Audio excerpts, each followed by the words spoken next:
C'est bon, Arnaud?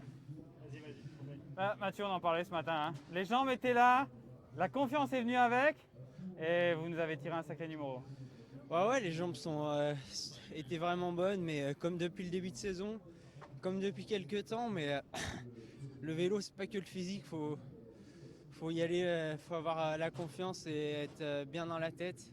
Et c'est peut-être ce petit grain de folie qui me manquait ces dernières semaines, ces derniers mois, ce qui m'a manqué plusieurs fois. Et aujourd'hui, je me suis dit, t'y vas, tu te lances vraiment à cœur perdu. Et surtout, tu te retournes pas et t'y vas, quoi, tu te fais plaisir. Et ça a marché.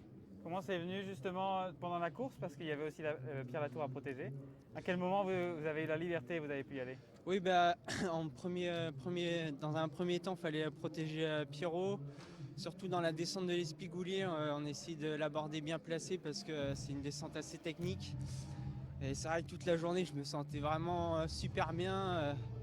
J'ai l'impression d'aller de mieux en mieux au fil de Paris-Nice et ça me démangeait, quoi. J'avais vraiment envie d'en mettre une dans la dernière bosse.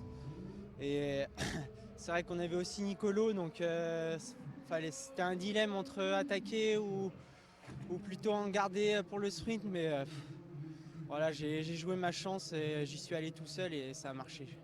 Comment vous voyez cette victoire s'installer dans votre progression? Comment vous imaginez progresser à partir de là? Bah ouais, c'est une consécration pour moi parce que ça faisait longtemps que je tournais autour et là, ça y est, elle y est enfin et avec la manière.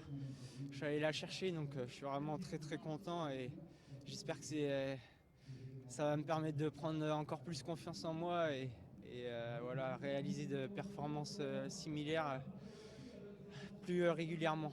Comment ça s'est passé au niveau des émotions au moment de franchir la ligne? Euh, J'étais tellement à bloc. Le seul truc que je me disais, c'est va à fond jusqu'à la ligne et surtout t'arrêtes pas avant, puisque trop de fois j'ai vu des courses à la télé où les mecs ils se font revoir juste avant la ligne et je voulais surtout pas vivre ça. Donc là, je commence peu à peu à réaliser, mais j'y- même pas tellement encore, je pense. C'est aussi la victoire d'une équipe. Vous faites une super semaine, un super début de saison. Qu'est-ce qui a changé? Pierre Latour parlait tout à l'heure, changement de matériel, état d'esprit aussi, on imagine. Comment vous matérialiseriez ça? Oui, exactement. Après, c'est aussi un effet de groupe. On a un super collectif.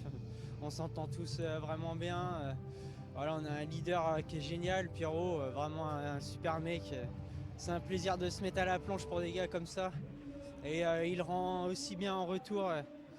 Et voilà, même tout le monde dans le groupe. Et ça fait qu'on fait un super début de saison. On est dans une bonne dynamique.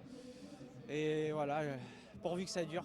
Demain, il va falloir se mettre à la planche pour lui. C'est quoi l'ambition sur cette fin de Paris-Nice? Ouais, exactement. Là, on a 2 grosses journées à faire pour Pierre. Et là, je pense que la motivation va être encore décuplée. Et on va se livrer à 100% parce qu'on sait qu'il est capable de grandes choses.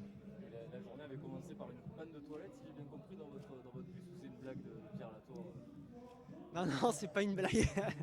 Non, c'est vrai qu'on a eu un petit souci, un petit souci de maintenance avec les toilettes. Et du coup, on a gentiment été accueillis par Israël et Hugo Hull qui est tout seul en ce moment sur Paris-Nice parce que ses coéquipiers l'ont laissé. Et il nous a gentiment accueillis pour faire nos besoins ce matin. Ça s'est mieux terminé que ça avait commencé. Oui, après, c'est des aléas qui peuvent arriver, hein. Voilà, c'est jamais linéaire, on va dire. Il y a toujours des petits imprévus. Merci. Bravo. Merci. Roy van Aert,